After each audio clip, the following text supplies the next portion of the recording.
Hi folks, this is Andre from Timesact, and in this tutorial I just wanted to announce that we've launched a feature you've been requesting for quite a bit, and that is in-stock orders. Okay, so the same way you have pre-orders, right?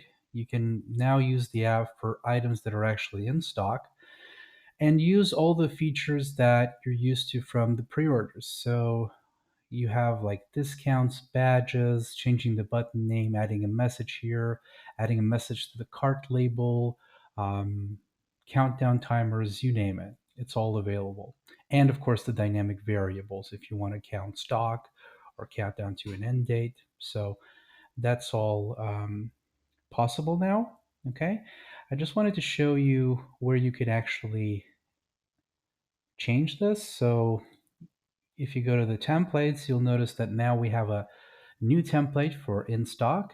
And if you go to edit it, you'll see all the options that you're used to, right?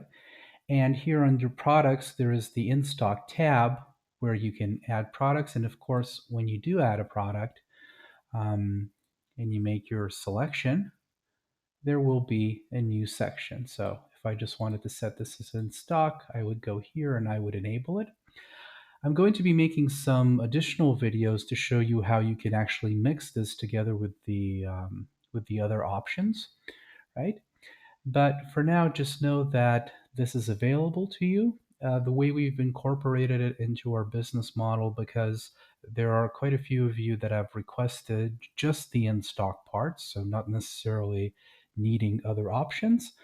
But you will be able to see here in the account tab that you can, of course, just isolate the subscription to strictly in stock.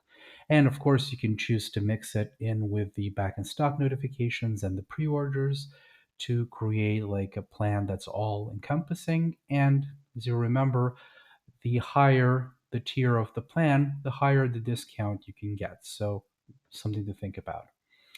Thank you.